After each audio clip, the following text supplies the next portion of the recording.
Welcome to episode 53 of Unloose the Goose. We're here with Nicole Sauce, Tactical Redneck, who lives in the holler, and myself, Xavier Hawk. Today's episode, we're going to be taking questions from the audience.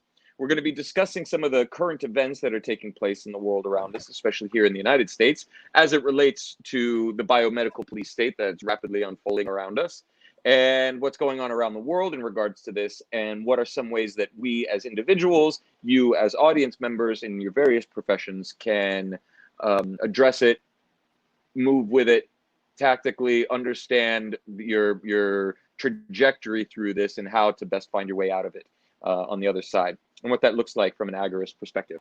So, without further ado, we have Tactical Redneck, who's new to the show here, I believe.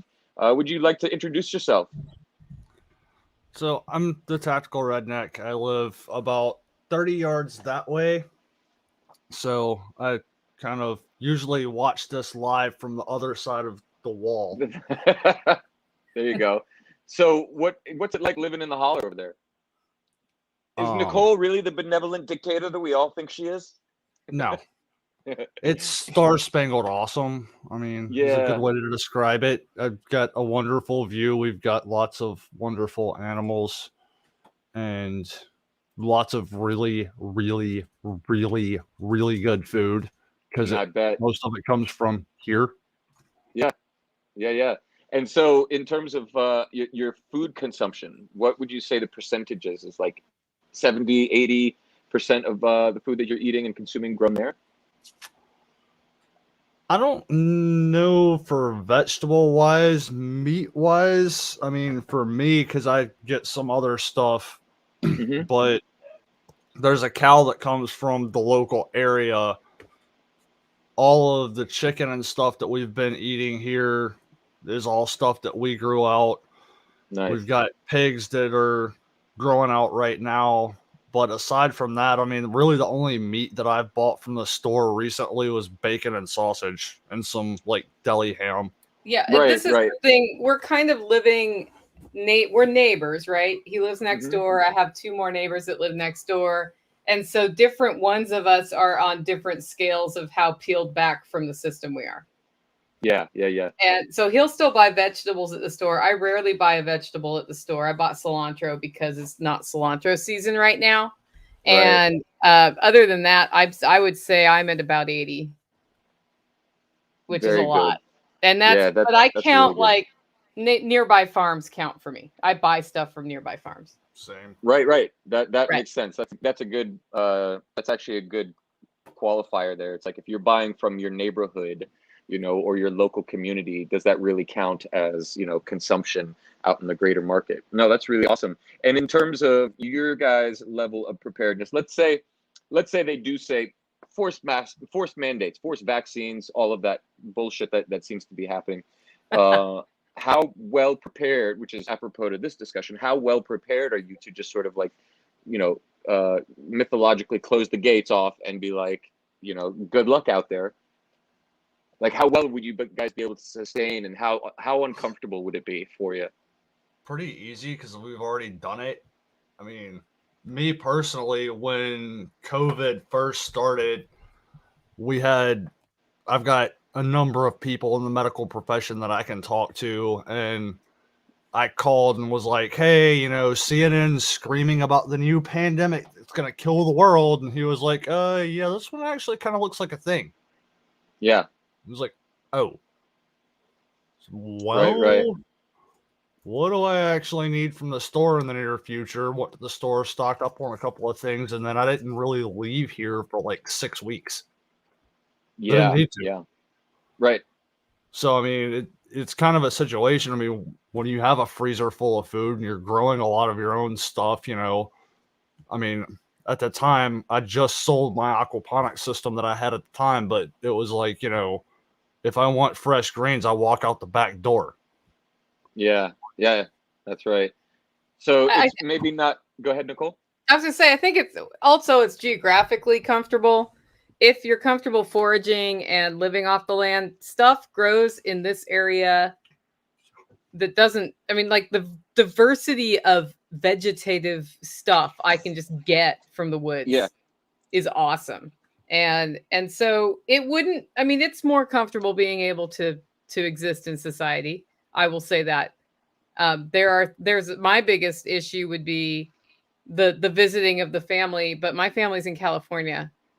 So I'm probably going to be head on to to an actual mandate issue before people in Tennessee, where I just don't think there's the will to do it here still. Right. Do you guys have stinging nettles up there? Oh yeah. Yeah. Yeah.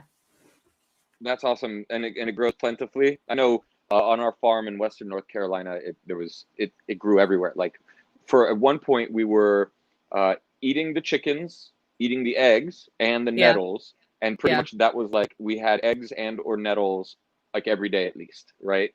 And at one meal or another, and so it was like I would say we were maybe 65, 75, somewhere in there percent consuming everything we made, other than like things like cheese and bread. We'd sometimes make our own bread.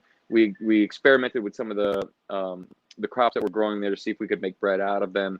But for the most part, like we had certain staples that we would get from the store, the cheeses and breads and stuff like that, and some of the meats.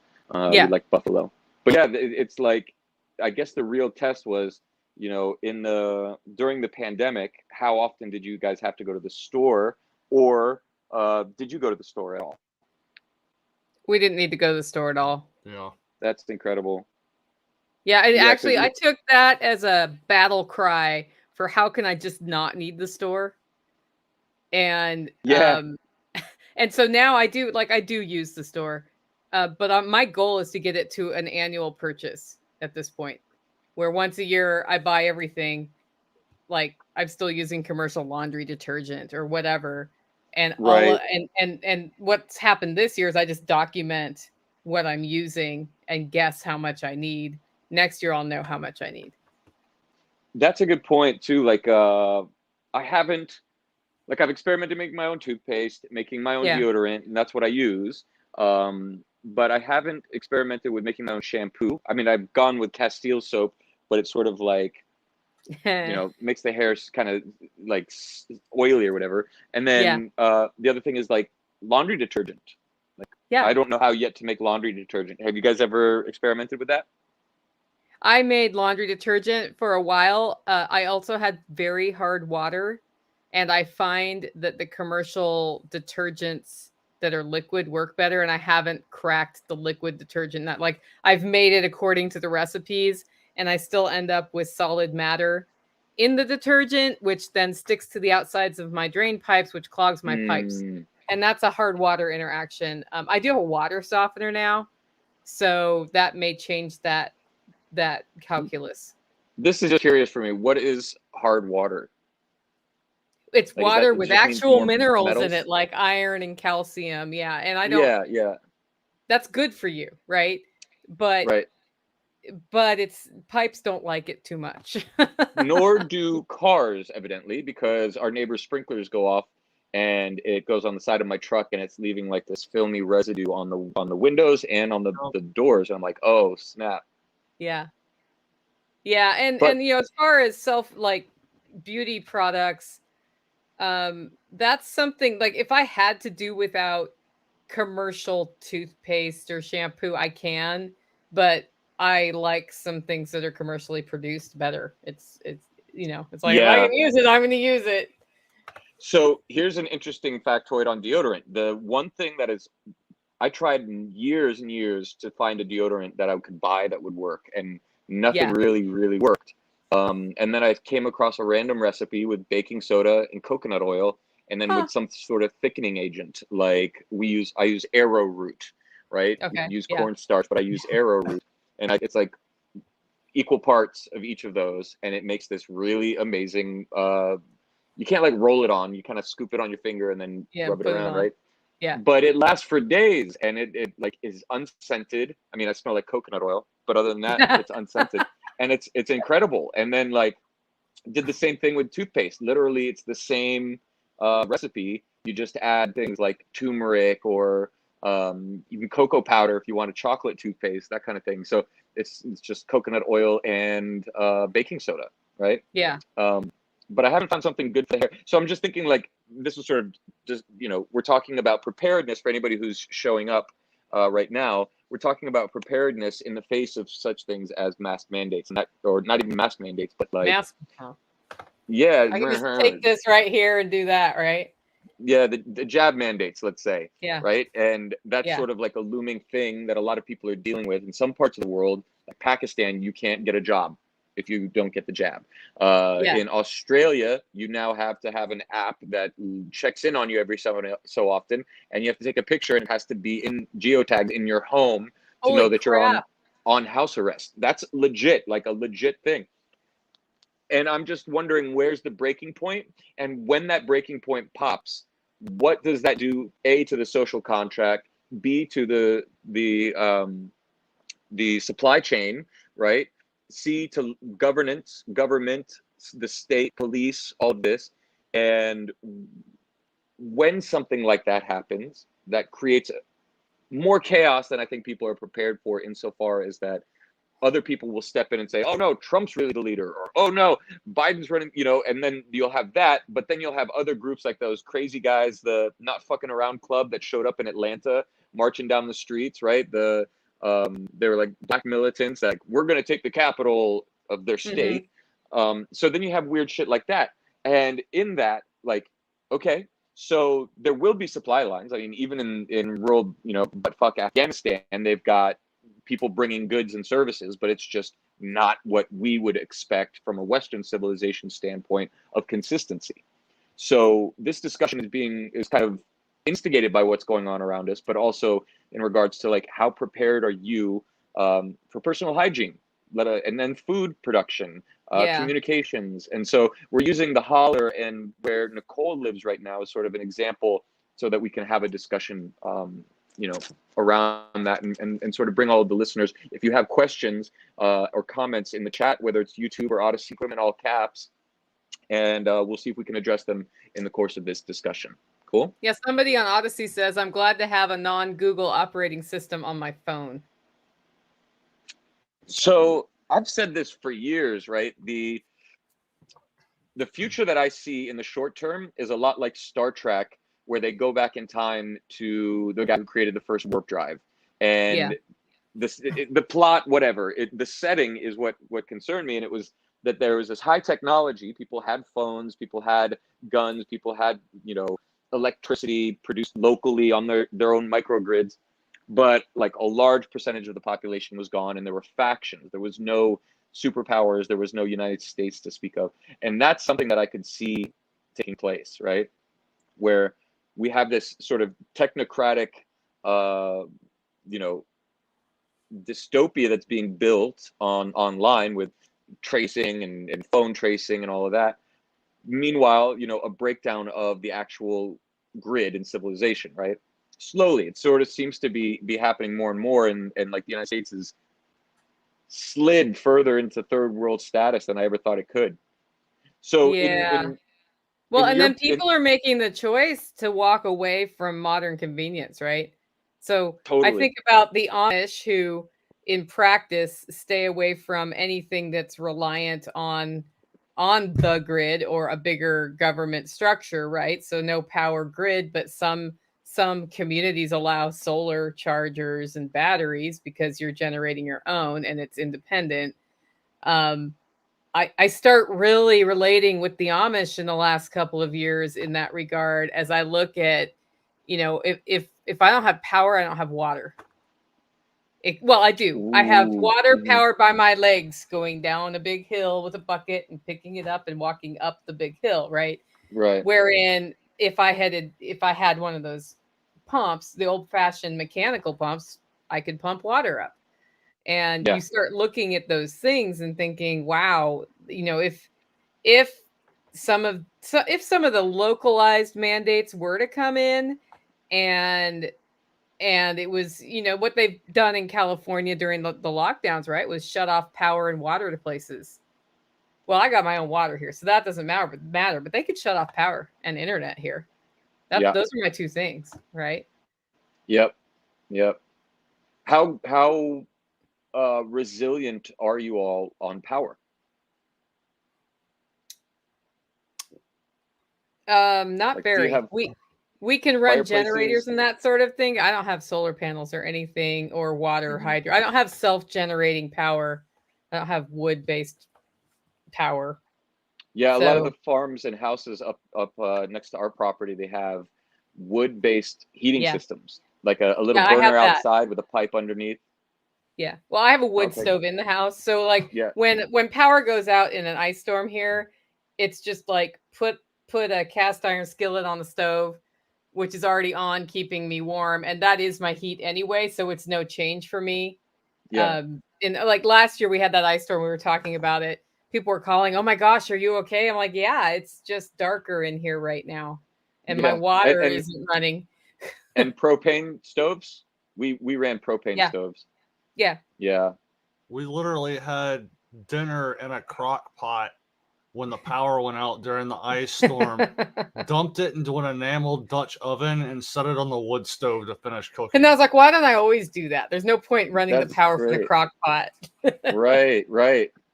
And I bet it was tasty too. Mhm. There's something about cooking, I like camp stove cooking. I love cooking on a camp stove. Um, it's really simple and less, it's more primal, right? Um, I Yeah. always prepared in the way it's different having a family and dependents, Yeah. especially little humans who don't know how to fend for themselves in the greater world. And like when I was younger, I was like, yeah, just give me a knife, I'll go out into the woods, and like I don't need to be comfortable, right? Like that's not the point. To have the skills to get comfortable is important.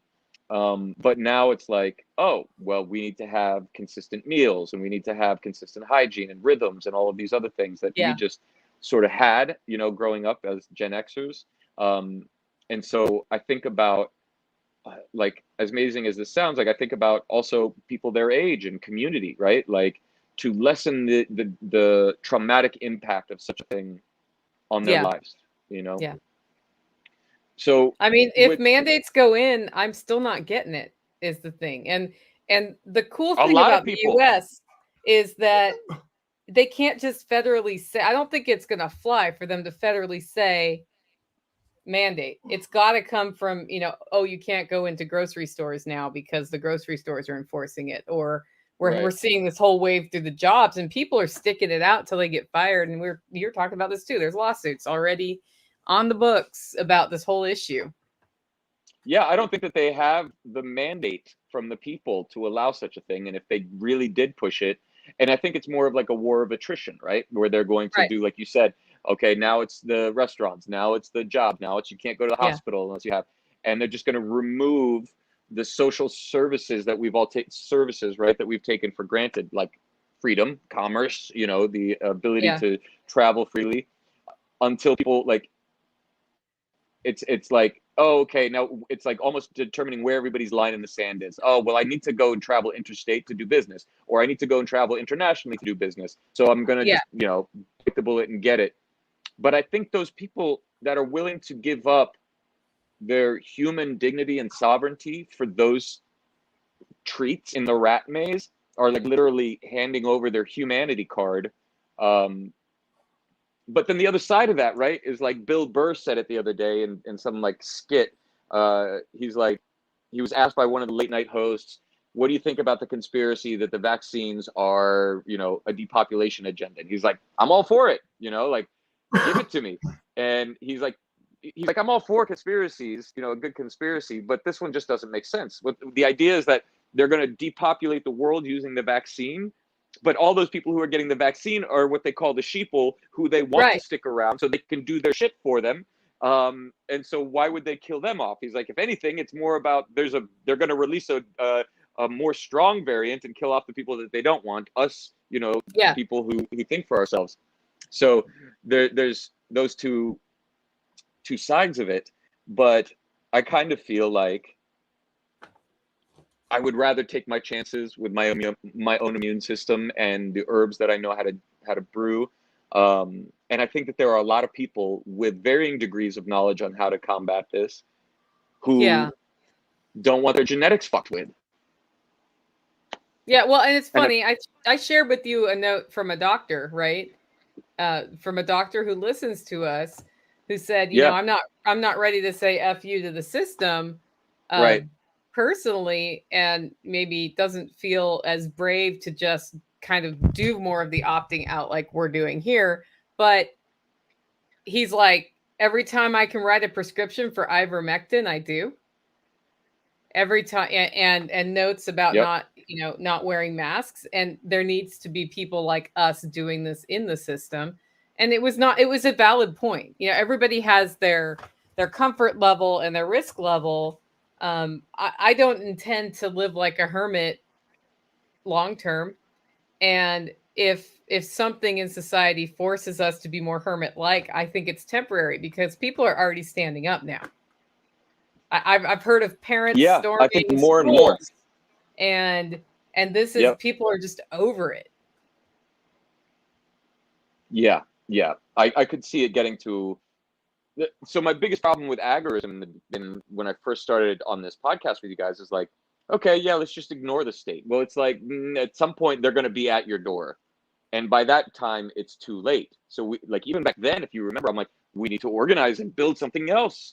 Build an alternative, or forge a path that allows us to work together in some meaningful way with some kind of agreements and contracts or governance, but one that allows us to be in governance of ourselves in a profound way.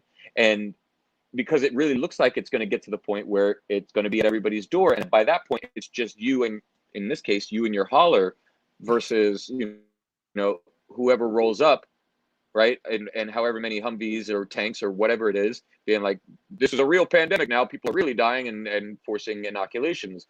Or you get hauled off to a re-education camp, or whatever they're going to call it, quarantine zones. Mm-hmm. And like, that's really dystopic bullshit, right? So Yeah. the more that people are standing up now, like, is better. But that comment from that doctor, and I thank you for sending that in, and I want to say this in regards to that: good for you, but also make sure you're, and I'm not anybody to give advice because I'm not a doctor, but I would be more about whatever actually works, right, rather than any political statement about it. Like, right. there was a 16-month study done from March 2020 till now, on death rates, age balanced, or whatever they called it, age segmented death rates. And the 5 countries in sub-Saharan Africa that are the poorest countries in the world have the highest survivability rate compared to anybody. In fact, you're 22 times more likely to die in the United States from the thing than you are in sub-Saharan Africa. And that's because they have the thing, they have malaria there, and they treat malaria with what?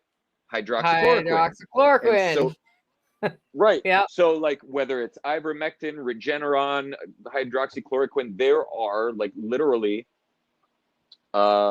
therapeutics out there that can lessen the damage of a virus with a 99.97 survival rate.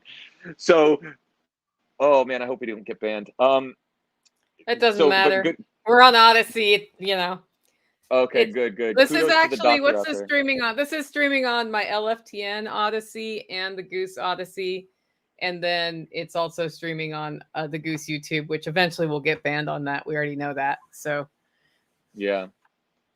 I think, like, I wonder how much of the population, like, we're early adopters, right, of the agorist ideology, let's say. Yeah. We want to take care of ourselves, grow our own food, produce our own hygiene products, all of these wonderful things, figure out power and water. And many people don't think about that. But as more and more of their lives are going to be traumatically impacted, yeah, they're going to come over, right? But how many? Do we have enough to actually create something different? Well, I think we already are creating something different. And that's the thing. When you say, early on we were talking about ignore the government, I think that would be a bit of a misnomer, although I'm sure I said just ignore the government and get started, because I get tired of people telling me, but, can't, right? Well, what can you do? Because you can do something, certainly. Right. Yeah.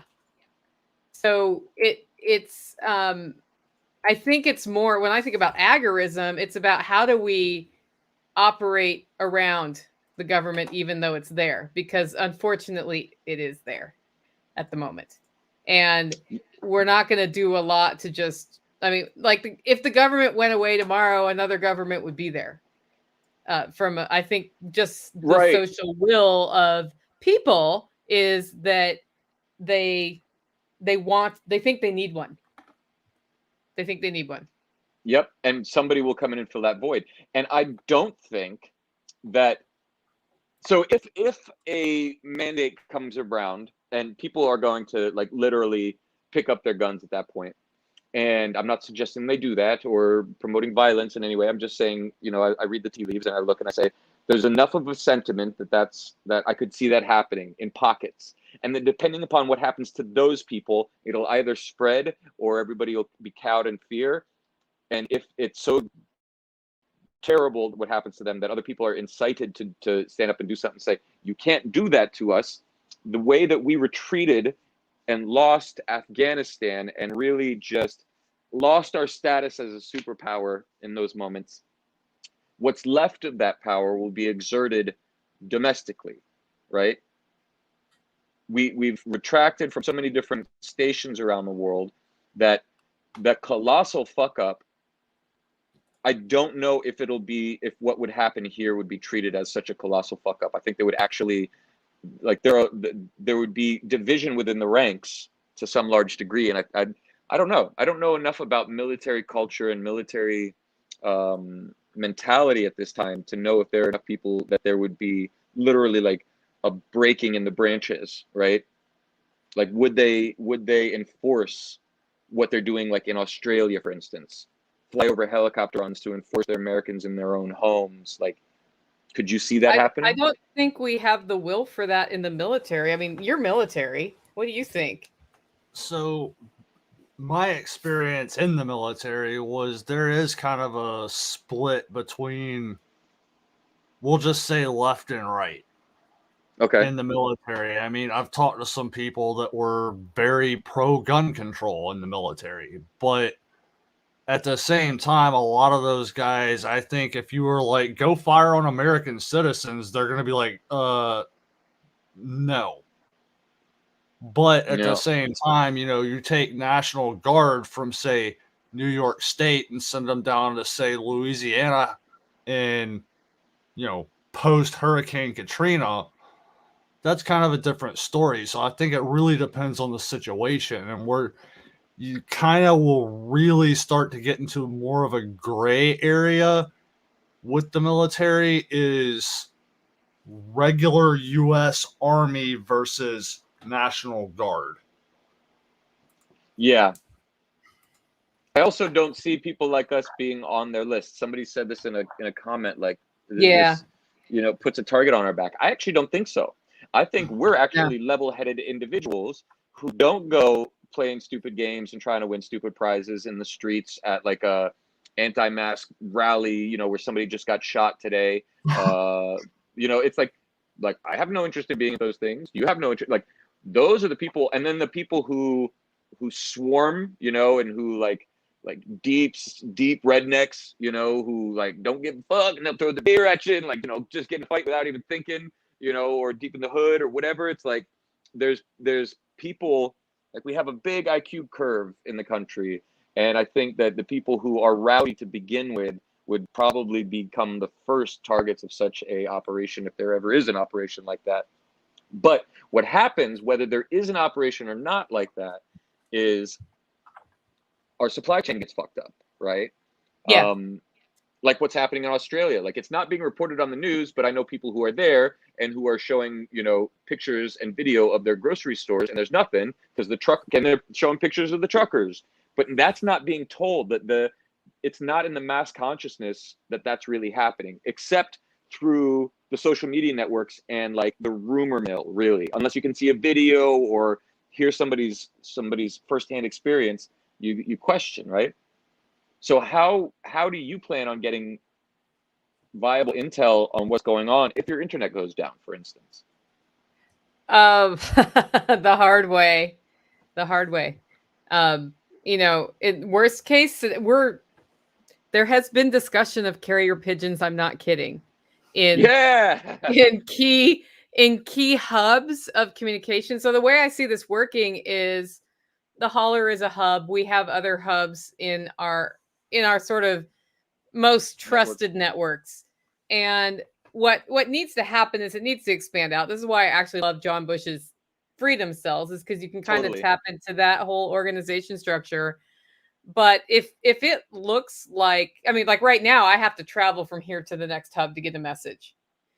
We can do ham, we can do a lot of other things, but all of those things, if internet is out, those are probably also going to be affected.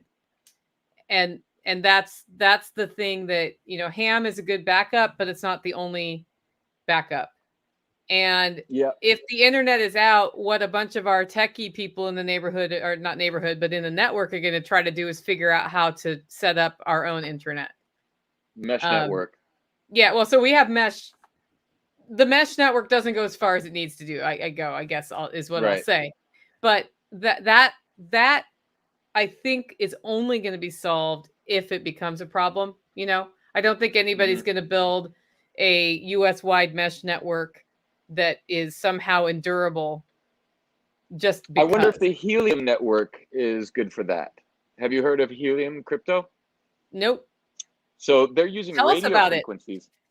Yeah. So I ordered, a couple miners like a year ago, I think, like in the middle of the pandemic. And I just got a notification that they're finally shipping, after like a year. And that's the thing with, buying miners, or, if you're getting into cryptocurrency in terms of mining equipment, it's like by the time you pay for it and then they finally get it to you, the next model is already out and being sold, right? So it's like the technology advancement is far greater than the production capabilities. However, what they do is they create a radio network for internet mesh networks, essentially. And like there are hubs all over the country using these miners, and you're getting paid HTN or HLN or something like that, which is the crypto, for plugging in this little miner that creates a radio signal in your area, that if it touches another signal, then boom, you have a network that you can propagate data on. And so it's actually a really cool system, and I can't wait to dig deeper into it and start mining and figuring out how that whole thing works and how we can use that potentially if the grid goes down, because they're at least will be regional hubs, right? And at that point it'll become, and I think in the next 2 years it'll become viable that people will be able to pass data on that network, if not already, right? So that's one thing I'm looking at. The pigeon, was it Jack who told us how to catch and capture pigeons? Like on one of the last episodes? Probably did. This came up like it was so funny because it came up. Somebody I hadn't seen for a year said, I think we need a carrier pigeon between our farms. And then a week later, I'm somewhere else at another hub, and they're like, we probably need carrier pigeons. And I just started cracking up because I'm like, we're talking about we're like literally talking about carrier pigeons now. We're going back that far. I'm gonna get a horse too, so that I, just need to feed it grass. Like, I don't know. That's it. I was an ATV and then a horse. Those were my like short range, and like I picked locations where, okay, I am this many days walk from the nearest big city, right? Just like the old days, right? It's like a half an hour drive is basically 1 day's walk, right? And so we got our farm and everything positioned for that. But on the pigeon side, I don't know how to hone a pigeon to 2 different locations. I know how to hone them to 1 location. And I don't know if it's as easy as taking the pigeon that you have at your coop and then taking it to your house for a week, and then back and forth a couple times maybe, and then it'll know to fly back and forth. No, I think this is the way I understand they work. It hones to your home, and you basically walk the thing to the person's house, and they have a set of pigeons that know to come back to me. But there's that. I think there's always that manual step back. That's how I've understood so it's like it. A one-way pager. Yeah, it's like a one-way pager. It's a one-way street. Yeah, you have to do 58008 and send the pigeon back to your place. That'd be boobs on if anybody had a pager back in the 80s and 90s. So my perspective, though, like I'm thinking about this, Xavier. We had a bad tornado in 2020 in March. It took out internet, phone, and power. Wow. And cell phone. All of that, like regionally for probably 100-mile perimeter. And here's how I got my information. Walmart. So I drove to Walmart in my PJs. I am people of Walmart officially after that day because I didn't think I would get that far from the house before I had a cell signal. So I just jumped in the car to see what had happened. Right. And I walked into Walmart and said what happened. And somebody told me, I said, is there internet here? They said, no, there's no internet for like 100 miles. And so I drove home and we turned on the FM radio and the radio stations were keeping everybody informed. And like, I couldn't even make a landline call at that point. That's crazy. And the fact, so you go ahead. No, it's okay. And it was that way for almost a day. So you brought up Walmart, which is pretty interesting. Yeah. Because that's their long-term strategic plan, right? Is to be the distribution centers for the basic goods and services for all the good sheeple who've gone along with whatever program they're rolling out. It's going to be guarded by Army. And no, I don't think that the order will go out to the Army, go shoot Americans. It'll be, go save these people. And if you encounter any resistance, put them down or whatever, right? Mm-hmm. And they'll think that they're doing the right thing or be part of the solution. What do you think about that? Your turn. Yeah. Yeah, I mean, if you look at the way that they do structure stuff, or if you go through, I think it might be public information, the incident command response that they have, but it mostly revolves around, they use the National Guard to either rescue people or guard the assets for, the FEMA camps or whatever, distribution of the supplies they have. But it does show a certain level of incompetence because I've been involved with some situations where we had Air Force pallets of water to ship to Puerto Rico. Right. And we tried to get it shipped out to Puerto Rico, and they were like, "Well, it didn't come from a FEMA warehouse, so we can't take it." Wow! It's saran wrapped, it's sitting on a pallet, saran wrapped. It's brand new, just came from a factory somewhere, and they didn't want it because it didn't come from a FEMA camp. So I think that a lot of it, will revolve around rescuing the people that they think need to be rescued and guarding their own supply chains and whatnot. So and that'll probably be the biggest role that the military has, right? To guard its own shit, to take care of its own, right? And then you create like different castes almost of humans out there. Those, and like us, we're all like the stick our heads down and hope the storm blows over kind of folk, where others would be like, I ain't standing for this shit, and they're going to do something about it, and they end up somewhere that they don't want to be. Or maybe they do, who knows? But who knows? It really comes down to resilience. And people talk about like, fuck you money. Like, I got this much money in the bank. Hey, go do this thing for me. Fuck you, right? When you grow your own food, when you provide your own hygienic products, when you produce your own water and power, or collect your own water and produce your own power, you have a fuck you lifestyle, right? It's like, you coming with us to the camp. Fuck you. Like, I don't need to. You pay us this much, whatever, like, F you, I don't need to. So that level of confidence that I know our listeners have and are looking for more of comes from the more resilient, more self-reliant. I mean, self-reliance is such a thing now that they talk about it at Burning Man. Like, there's whole festivals that are built around radical self-reliance. Like, do you think this is like a psychic precognition that's subconsciously blowing up in the population for no good reason? Or do you think that we're fucking know something's coming? Well, go ahead. There's also another aspect that you have to realize too.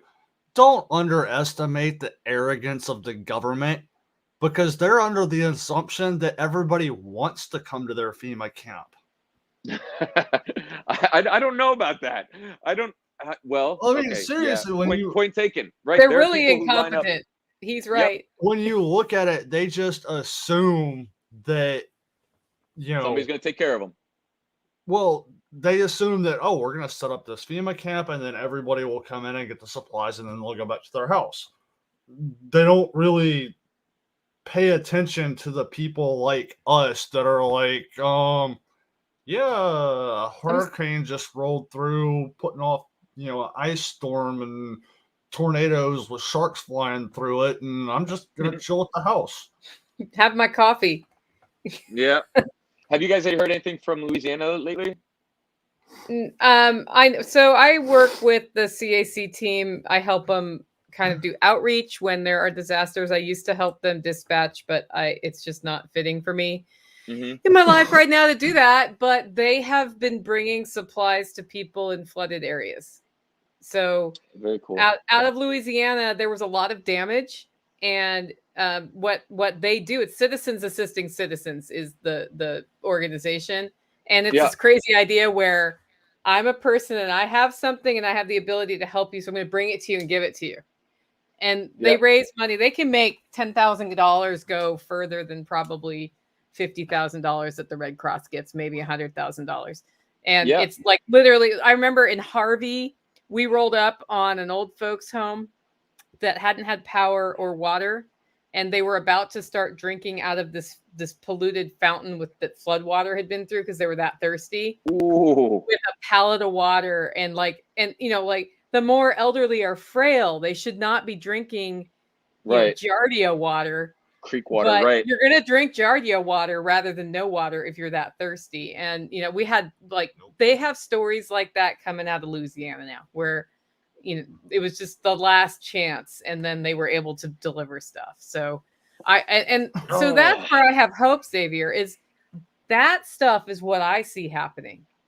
I see that we have hubs for distribution. I look at our network, your network, my network, the Unloose the Goose network, Jack's network, and we have doctors and lawyers and manufacturers and food producers and all of these skills. And all we have to do is agree to trade with each other. Yep. That's it. Yep. It's that simple, right?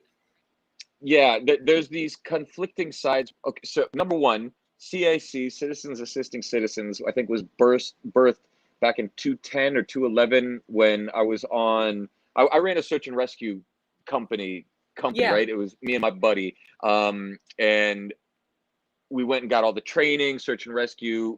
I took tracker school. We went out on a couple searches for people, and Jack was like, why don't we actually do this? Make this a thing. And I think it's time for me to get back involved in that because there's a deep satisfaction in assisting others, right? I think we all have that, especially in times of need like this. And I have the ability now to be of service in that time. So that's something I got to chat with him about, or maybe you, and see how we can do that. And then I'll link you up with them because he's all hands off now. So I can put you in touch with operations.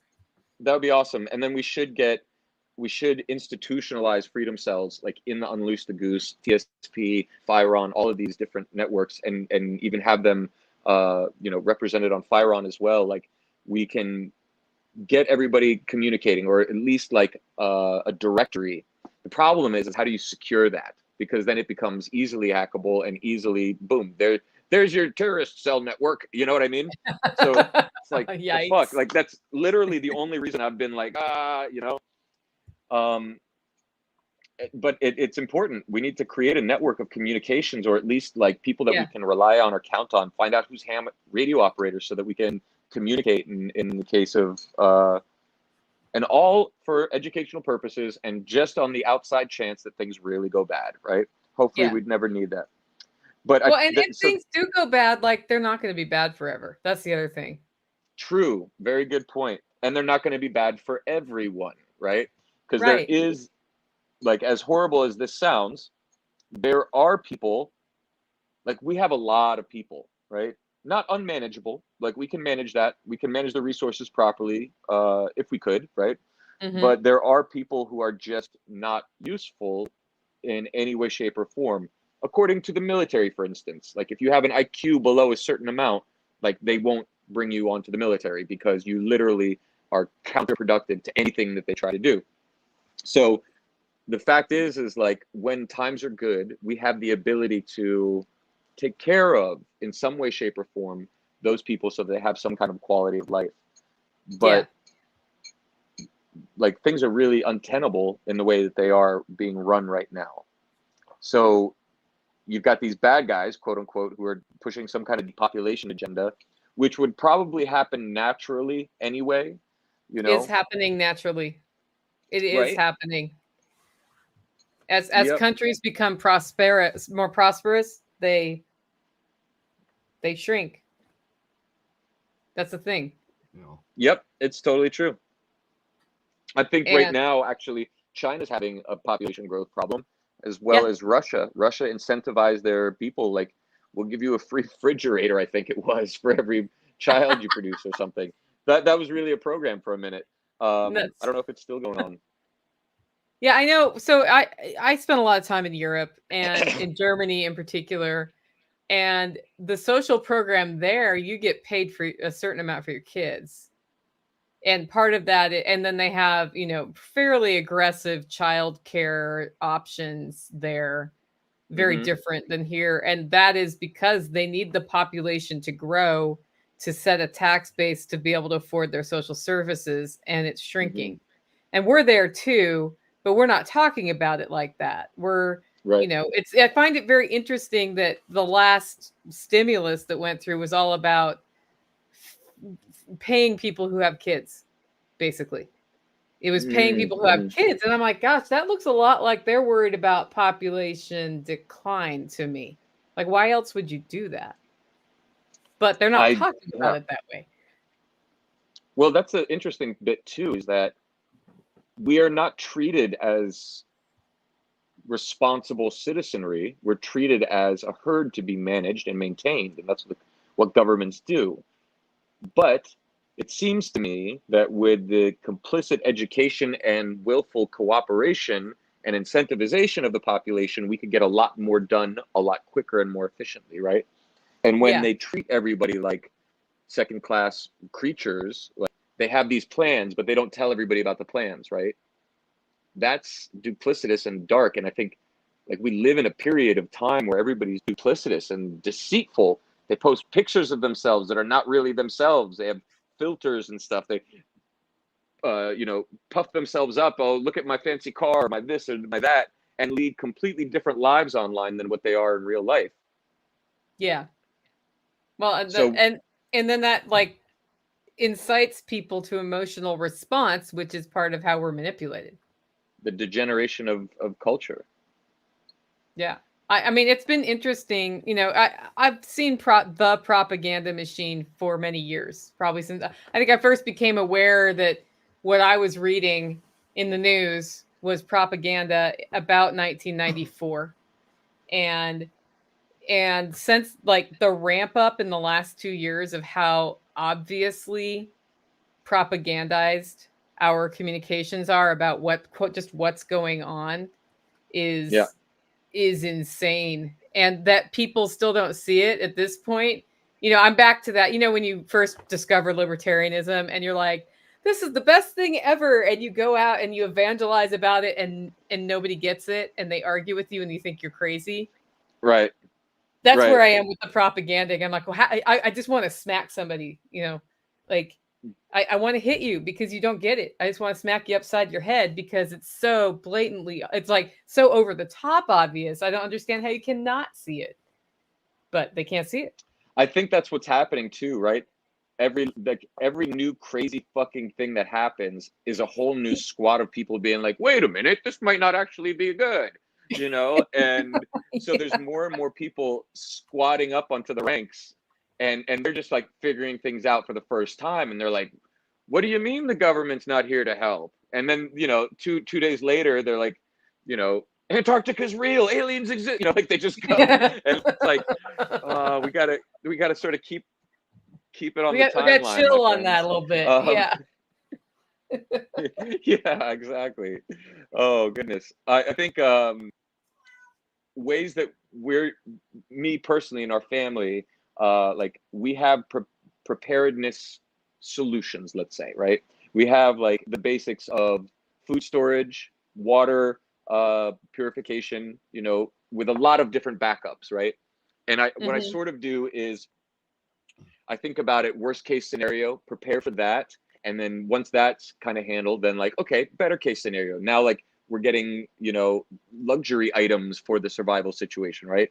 And so we take care of water purification first was really the first thing, with knowing that we have locations that we can go to for shelter. But, you know, Yeah. outside of North Carolina, Florida's really good. And then food storage, and then protection, right? Some of the basics, and then barter. And like we talk about this a lot on other episodes about what service can you provide to your community or your neighbors, let's say, that is valuable to them, that in a grid down situation, localized microeconomies, what do you have to trade in value? So how have you guys thought about that in the holler and your local community there in Tennessee? Coffee. Well, yes, I mean that's a given, you know. Everybody's going to need some effing coffee, that's for sure. I would say how this community and the wider LFTN community has organized in that way is we were friends first and developed trust. And then as a result of doing things together, figured out different people have better skills in different areas. What's your perspective on that? Because you were there the whole time. Yeah, I mean, definitely if you look at like the Tennessee GSD crew, it's a perfect example that we were all friends and we started doing stuff together and we kind of figured out strengths and weaknesses. And of course, we talk a lot of shit, but you know, there are those of us who are better at, you know, the technology side of things. And then there's those of us who are better with the, you know, construction side. And you know, even between all of that, I mean, we've got a bunch of birds here right now because we had a friend that is unable to take care of them right now. It's like, By birds, he means 28 turkeys arrived with no warning. Yeah. A week ago. That's, I was wondering. Yeah, birds mean different things. A friend of mine was like, "Hey, do you want a couple parakeets?" And I'm like, "Nah, you know what am I gonna do with parakeets?" No, turkey. Yeah, turkey you can eat, and yeah, they have value. We had the infrastructure to take care of them, so it was like, yeah, I'll go pick them up, and you know, for now they're in the chicken tractor, but you know, it was just something that was an aspect that we're set up to be able to take care of, so it was an easy move for him to call us instead of, you know, the other guy. Yeah. And so I think it just has become apparent.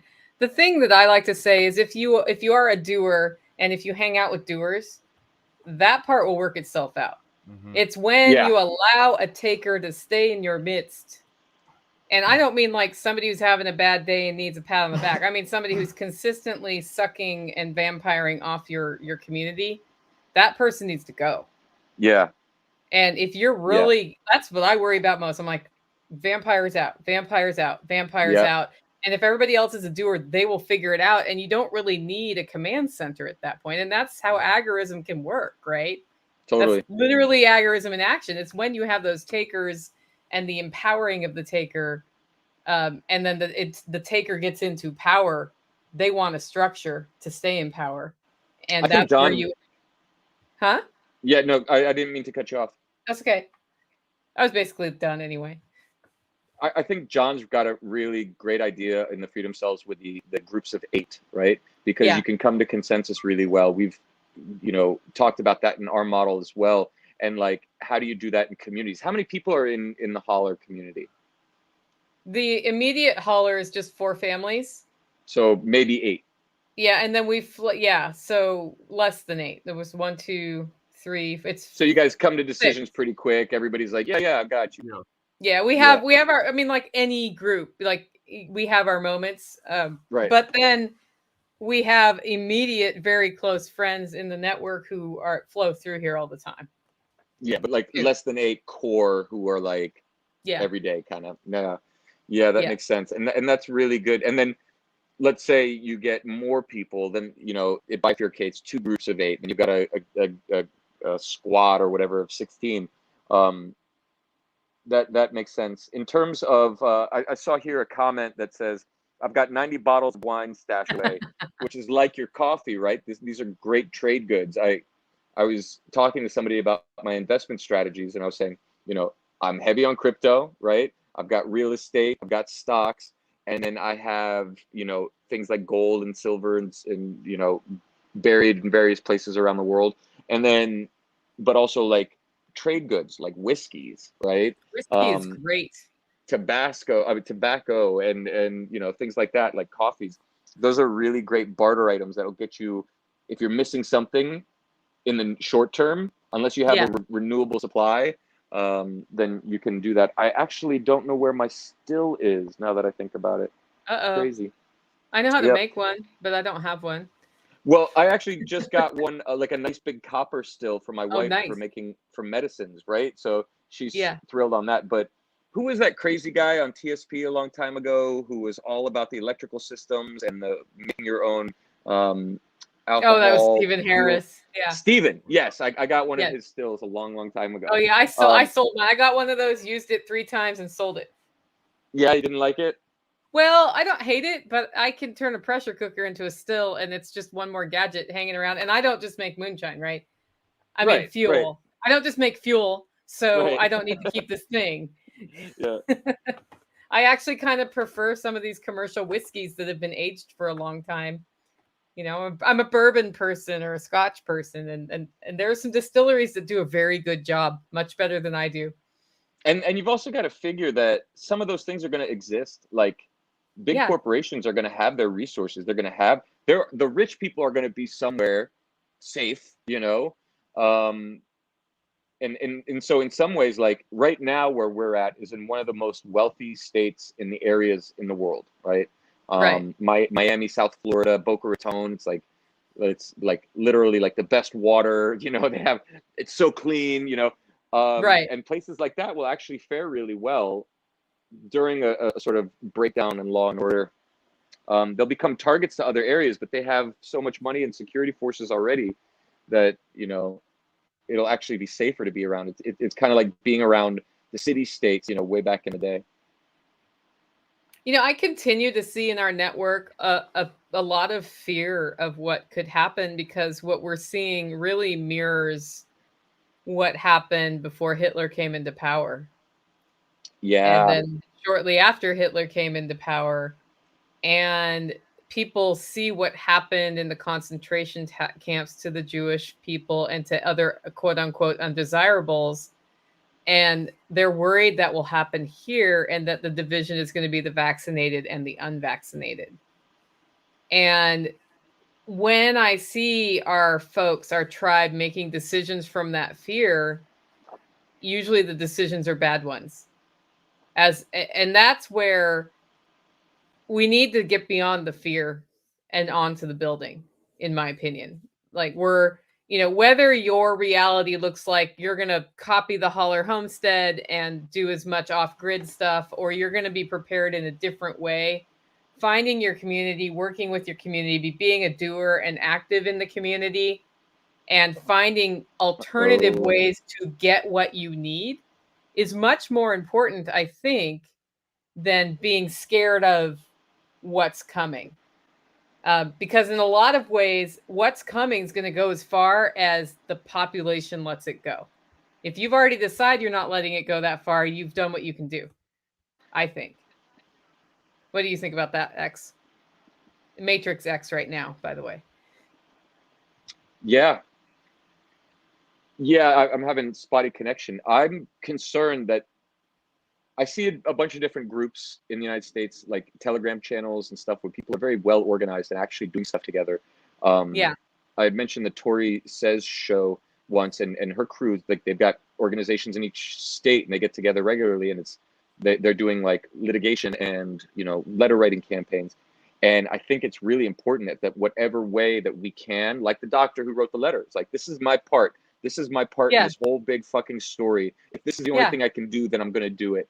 And I think that that's crucial. And I think people who are like, I'm not going to wear your fucking mask. No, I'm not going to, wear 5 masks. No, I'm not going to get your jab. Like, whatever manner of resistance you can employ, it's important to do so, but not from a place of fear, but from a clear fucking knowing that we are destined for something better, and that this whole system has to fall apart somehow for us to get to that next good thing, right? Yeah. And that it's just a natural cycle of life. Like flowers bud and then they blossom and die, right? Plants grow and then they fruit and then they die. It's like, this is the natural ebb and flow of life. And if you understand that, I saw it on some podcast where somebody was talking about this and saying they were coming from it from marketing, sales, and just a realistic like entrepreneurial bent, and saying, yeah, we're on a decline. This is a declining period, but there's still lots of money to be made. There's lots of opportunity. You just have to look at it clearly without the emotional terror or fear or concern, and say, how can I use this time to make my life and my family's life better? And then, so when you've got that resistance, you actually have something to fucking back it up with. Like, I grow my own food. I'm reliant on myself. I have like all of these water power, these things taken care of. So I feel confident enough that I can say, no job, you will not force me to get a jab. And if you do, oh, by the way, I've done some research and figured out the lawyers I can contact to go and sue you, because here are the documents I'm going to have you sign, that if I'm going to get this jab, then you're liable now, right? Because you're coercing me. You know, right. and if they don't do it, then you have like a legal case, but you just have to think, how can I better, and I think that's the case for all agorism. How can I better my life in this situation right now with what I'm seeing out there? Yeah, and it kind of reminds me of, I can't remember the quote exactly, but it was a permaculture quote, and I think it was Bill Mollison, but it might not have been. It might have been Jeff Lawton who said it. It was Jeff Lawton. Somebody was giving him a proposal with a lot of just really tight parameters. Like, there's a pond here, but it can't drain there, which would be the best place because there's regulations. And he said, basically, the best designs in permaculture come when you have the tightest restrictions. And I think in a lot of ways, this decline period is a huge opportunity to expand agorism. Yeah. Because when people are uncomfortable, they're willing to take additional uncomfortable steps. And that's true. That's a big thing. That's what I was saying earlier. It's like some line gets crossed and everybody's like, wait a minute, this is actually not good. You know, there are so many people who regret getting the jab. There are so many people who regret voting for Joe Biden. Like, there's so many people waking up and hating, especially what happened in Afghanistan, right? But gosh, there was a point and I wanted to make it, but I lost it. And we're only drinking water today. I got elder tonic flower, tonic water for my quinine. Nice. Yeah, I think that was what I was going to say. Anybody in the audience, you shouldn't anything, but if you wouldn't mind sharing this with everybody that you know who actually gives about themselves and their families and being able to, withstand whatever storm comes. We're setting this up as a resource, as a network, as a beacon, saying, hey, there are ways that you can prepare for this time. There are ways that you can better your life during this time, and mostly just be still. Don't buy into the fear porn. Don't buy into the terror. I've read all of the post-apocalyptic books out there, and emotionally prepared myself for this shit, but there's no fear in this anymore. It's like, okay, it's almost like a video game. Like, I'm watching all of these parts play and I'm saying, okay, what's the best way to navigate so that my family comes out the other end of this 5-10 years from now, whatever it is, better off for it, right? And so if you have people that are like that in your circles, introduce them to Nicole, introduce them to Jack, introduce them to John, introduce them to me. Like, I want to meet them, I want to have them on the show. I want to discuss things with them and find out what everybody out there is doing so that we can become well known to each other, so that when and if things go not the way we want them to, we can look at each other from across the country and say, like, hey, there's somebody that you can go do business with this way, Yeah, I think it's really important to, now more than ever, to really pay attention to the relationships that matter and to the things that matter. And I think something that we forget to talk about, because we're always talking about the mandate of the jab, right? We have a lot of people who listen to this show who have it. Yep. They got it. And they also don't agree with the mandate. Yep. Those people, in a time, if it really went crackdown like they're trying to do in Canada now, where you can't go into any restaurant, store, or anywhere else as of October 1st without the passport, some of the people who listen to this show are going to have the ability to have a passport. So, and you think use that. You think one of those people that actually got vaccinated isn't going to be like, business opportunity? I will go shopping for you at the Walmart if you don't There you have the go. vaccine for a 5% commission. But you know that There you go. because the narrative, they're trying to pit one against the other, and there's no reason to be pitted against each other at all. Nope. That's not the right line. That is not the right line. Aggressor, And- non-aggression. That's the line. And I think it's an indicator of your emotional intelligence, whether you can look at somebody who is doing the opposite of you and still have love for them, right? If you can, then you're doing great. If you can't, then you need to pause and take a fucking good look at yourself, because we're all like literally in this together. No one gets out alive, and how you spend your time now, not tomorrow, because tomorrow never comes. I wake up tomorrow and it's today. Right? Yeah. Now, being and invoking that higher state in yourself that makes you feel good at whatever the cost, right?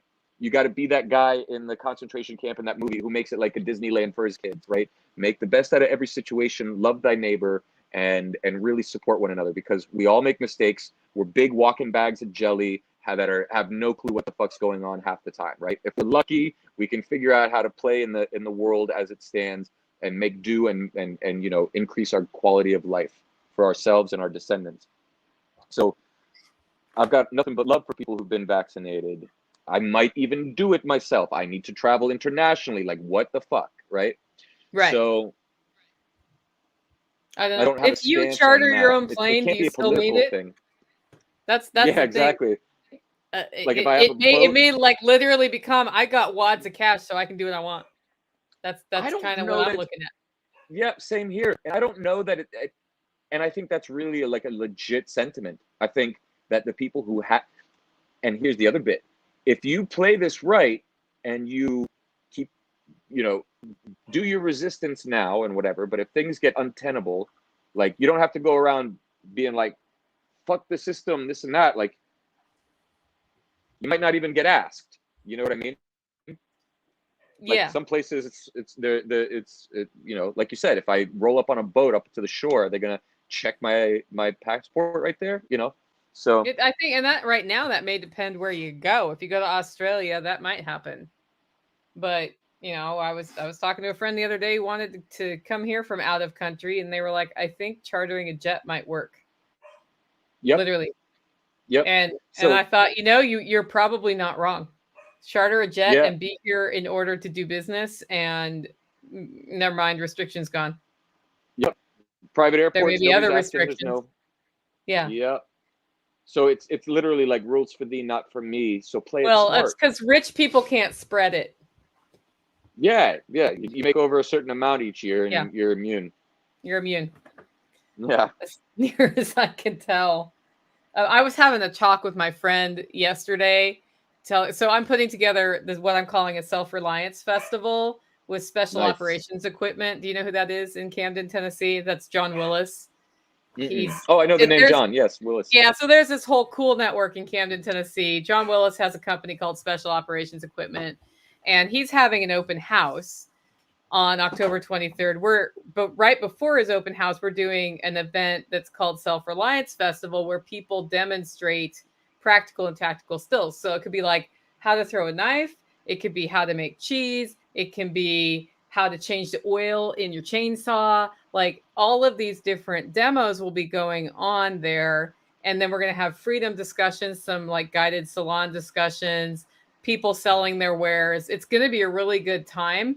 And I explained it to a friend of mine, and she said, you know, it's funny, Nicole, we live in this time where skills learned by poor rednecks who couldn't afford to hire somebody are what the biggest thing people are seeking now. And I said, that's about right. That's about right. So one of the where we workshops that I do, and I was going to do this last year at Jack's before I got the Rona. Maybe I'll do it this year, was how to demonstrate your value in 10 seconds so you don't get shot, right? Like imagine, and the reason I came up with this is because I was hiking in the mountains around our farm, and I was like, wow, if I have to hike from here to town, I don't know half of the people between here and there. You know, what if they come out with a shotgun and they're like, who are you? It's like, I'm Xavier. I'm not sick. I've got a family. I'm a certified trained community emergency response teacher. I'm a ham radio operator and an emergency medical technician. Don't shoot me, right?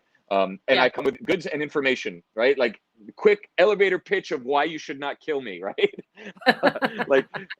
and do a quick exercise on figuring out your primary skills that everybody would find valuable, and then practicing the pitch in front of everybody, right? Yeah. So that would be kind of funny. And people don't realize the skills they have. That's the other thing. Yeah. They don't realize, people say I have nothing to give to the network, and I'll come to discover like they're a paramedic or totally. Yeah. They know how to bake the best sourdough bread in the county, or I don't know what. Like they have all these skills that they've never realized they had, because for them that's everyday life. Right. And like you said, like us rednecks, that have had to figure out things on our own, now all of a sudden we're valuable to the community. It's like, yep. So you got a comment. We got a comment from James White. Yeah, it was over on Odyssey, so I pasted it up here. And they're saying that NetJets and FlexJet does not check for vaccine or negative tests. So that's your private jet charter companies. And those are like the group private charter companies, right? Like they got a plane. It's kind of like a ride share for private jets. Yeah. Says it costs $300,000 to $500,000 a year for 50 flight hours. Yeah. So it's more expensive.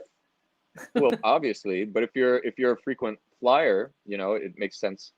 Especially, I used to love airports as a young person and traveling. It was like the thrill of adventure. And then literally like 2 years ago, I was like, this sucks. Like we're herded like cattle. We're treated like cattle. We're searched. And I remember when 9/11 happened, I was like, oh, that's it. That's the fucking end of our freedom, because that's when the TSA was created. And it's like, once you create those systems, they never go, they seem to have not gone away. And it's only the complete breakdown of our social system that can take it down, and everybody be like, you know what, that was a fucking bad idea. Let's never do that again. But they've created jobs. There's a whole economy around it now. And it's like, yeah, that shit's not going away. So you've been conditioned to become prisoners in your own life. Yep. And 50 flight hours is a lot. So that's $10,000 an hour, by the way. I was just figuring that out. How many people fit on one of those jets? That's the next question, right? Like, is that for one seat? Yeah, exactly. Is it 50,000? Can we all go to Jack's workshop in, one awesome charter flight from, I don't know, Knoxville, Tennessee to Dallas? Yeah. I would guess between 5 and 20 people per flight, plane, depending on the size of the plane. Yeah. Right. That's where you start asking, how can we leverage that? Yep. I think the cheapest private jet that can travel from here to Europe, let's say, is it's between 2.5 and 5 million. I can't remember which one it was. But there are, semi-cheap options in that category that I've had my eyes on for a while. Plus, I'd like to just be a pilot, right? Because that's another preparedness, self-reliance thing. Like if I'm a pilot and I have my own plane, then I can handle a lot of my own travel. And do I need at that point a piece of paper saying I can travel or not? Who knows? No, if it's a smaller one, you're hopping more. That's the thing. Yeah, which is also fine, right? Because the kids need to take a piss and go to the bathroom and stuff. So hard to do. I know they got them on the plane. Not all of them. Not all planes. I was on a flight, so I ended up one time. I got this like Expedia flight or something, and I'm driving to Nashville Airport, and I'm going Nashville to Atlanta, and then Atlanta somewhere else. My first leg was on an 8-person little flight that didn't go above 10,000 feet, like one of those, from a private airport right next to Nashville Airport, and it flew into Atlanta. No TSA screening, no need to show my ID. I could bring whatever I had. If I would have had a water bottle, I could have brought it. No bathroom, though. No bathroom on the plane. It was too small to have one, which is fine. But you're only up in the air for an hour or two. I can't remember how long it took. Yeah. And I was like, this is amazing. If I could just go from private airport to private airport anytime I want to go somewhere, I would actually not even care. I'd Totally. rather do that than sit in the tube. Yep. That's So- right. So what's the event that you've got coming up? Well, that's what it is. It's October 23rd, the Self-Reliance Festival at Special Operations Equipment in Camden, Tennessee. Actually, if people are interested in this, go to livingfreeintennessee.com/ Self-Reliance Festival, and you can sign. A ticket's only $30. It's from 10 in the morning till 4 p.m. And then at 4 p.m., a party starts at Special Operations Equipment. So it kind of flows into that. They don't have on-site lodging, so you got to lodge in the area, but it's going to be a good time. And if you have something you want to demo, if you are one of those poor rednecks, there's an application there to apply to become one of the demonstrators too, because we've got about 20 openings right now for that. What's the website? I'll write it in here. Living Free in Tennessee. Let me get it for you. livingfreeintennessee.com / Self-Reliance Festival. So I think I just got it in chat on YouTube. I'm the queen of spelling it wrong. That's all right. Those are a lot of words together. Well, it's a lot to type while you're saying them too. Yeah. No, that's very exciting. By the time this is a podcast, if you go to my website, it will also be in the events slot. I just finished the page last night, and I have not short linked it to my homepage yet, but it's happening right after this recording, actually. So it'll be very up there. awesome. Yeah. So that's what I got. I got end of September. I'm going to Vegas to meet with the tribes. End of October. Oh, by the way, my birthday's coming up next week. All right. Monday next week. Yeah, I think it's the 16th, so maybe 7 days from now. Yeah. So end of September, Las Vegas for me to meet with the tribes. Then end of October, hopefully Tennessee for your Self-Reliance Festival, and then Jax is November, the first week or second week of November, 11th, 12th, 13th, right? Yeah, somewhere around Veterans Day. That's when it is. Let me look. Well, I have to look at my camera, this telephone thing. Does John have anything coming up? It's 11th, 12th, and 13th, but you can arrive on the 10th and then leave on the 14th. And John has something in October, I thought. John Bush. Yeah. You want to go check John Bush out at freedomcells.org. And then what's his podcast website? I don't know. Tactical's going to look it up. I'm sorry, I didn't know that off the top of my head. Live Free Now. Live Free Now. I totally did know that. Live Free Now. Totally. That's right. And then we've got Jack with the survivalpodcast.com. Lot of great information in that. You can do a search on his website and find any topic from hydroponics to anything self-reliance, really, especially business and economics. Niti Bali has the Meat Church. Do you know the website? Farm to Fork meatriot.com. That's a great name. Yeah. That's awesome. Yeah. You know what we should do? Because there are a lot of events coming up between now and the end of the year for all of us. Every one of these events is an opportunity to meet people who think like you. That's if you're right. listening to this or watching this. And those in-person relationships are invaluable. Crucial. Yeah. And if you are Dawn, who is a California refugee looking for a state to move to, you know what you got? You got a chance to go talk to a bunch of people who are like-minded about where they live and to see some places.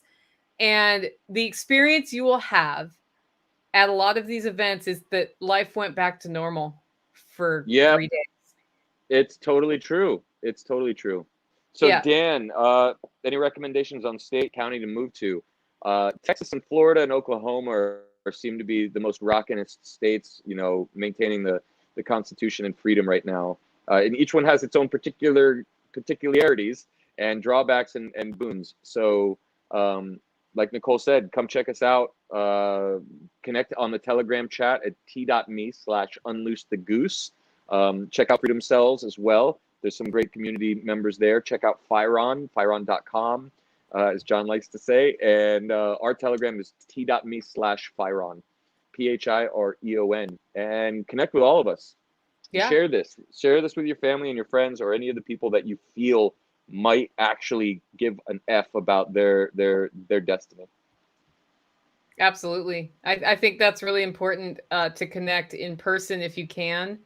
And, support your fellow agorists. That's the other thing is there's so many people in our network doing things like Patrick Rorman, who does the neck knives at emptyknives.net, and people like that.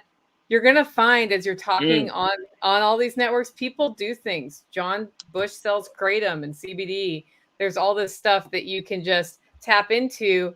And rather than support somebody who's making you show a passport on the way in the door to their store, why not just order it from another agorist? Not a bad idea. Support your people. Holoros.com. No, just kidding. Yeah, and if you want some good coffee, definitely check out holoros.com. So that kind of was like a broad spectrum discussion on a variety of topics, everything from doing your own personal hygiene, power production, food production, building local networks. And every week we sort of talk about kind of the same thing, but with a focus on a different aspect of it at each time. I am personally stoked. Okay, so here's a question for you. What is the next project that you guys are working on? Each of you individually, like the next project to build your self-reliance and the strength of your community. Do you know what you're building, or do you need to think about it? I've got a list. Okay, well, give us like two. He's like, let me look at my phone. Yeah.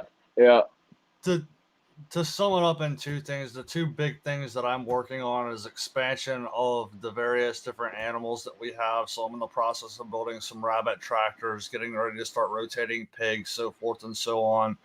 And I'm also in the process of reclaiming some old garden spaces. So I've got tarps down, killing off all the old weeds and everything like that. And just got the fence for one of the garden sections done. So it's like legit and the birds ain't going to get in there and screw everything up. So that's kind of two big things that I'm focusing on right now. Yeah, I'm working on holler dollars. So I'm looking at how do we turn the holler neighbors into a cooperative. If only there was a phone app for this where we can really track who puts what into the system and have a better way to balance. Some of us work outside and bring resources in. Others put more labor in on the ground without the tax man feeling like he needs to take a piece of it every time. Because literally, we're working together on raising rabbits. We actually processed some today. And that, a lot of that labor was tactical. And so he should get, that share. And so I'm working on that on a theoretical level, if only there was a phone app for that. And we have 3 clients, by the way. Are you dying? No, I'm totally like, I'm chomping at the bit. You have no idea. I've been chomping at the bit for such a long time. And like everybody's being really patient. And I'm super appreciative. But like we have 3 clients now. I sent out the app license to 3 different clients, and they're all like stoked about it. One is a nation, one is, and 2 are nations. They're tribal nations. So I'm very excited, right? Because we're gonna be this year. It's like it's happening. So very excited. So you're working on the currency. That's awesome. So we're just on just how that'll work, and it's overlapping with the food church idea that Neethi has. And overlapping with this, how do we just do a church of the agora, right? If we organize in that way, does that make sense? And I know Jack's playing with that too. I have to reach out to him and have a talk to him about that. But that's as long as I am a high priest. Yes, exactly. Grand and then I think, practically speaking, I've been gradually peeling the homestead off of its reliance on outside inputs, right? So this year it's been less grocery store. I'm looking at energy now. So we added a solar water heater. We're actually working on a problem at my house right now, but then I want to start peeling off some of the electricity needs. That's the next thing I see here. That's awesome. Here we just finally fenced in our whole backyard. And the next bit is kind of like what you were saying there. Tactical, like reclaiming some of the land here and getting it prepped for garden beds. We're going to do bananas and mulberries and sugarcane all around the fence, and then start growing the permaculture gardens inside. And then I've got an aviary that's going to be like a multi-purpose walk-in aviary for nice pretty birds, but then also chickens, pigeons, rabbits, and quail. Oh, cool. Yeah, I'm looking to get into some backyard husbandry. So, Mm-hmm. but I love the homing pigeon idea, and I think it was Jack who did tell us how to capture pigeons, and I was like, that's Yes. it's like how you capture turkeys. It's hella easy. Yeah, no, I think somebody over on Odyssey said he talked about getting them from under overpasses. Yeah.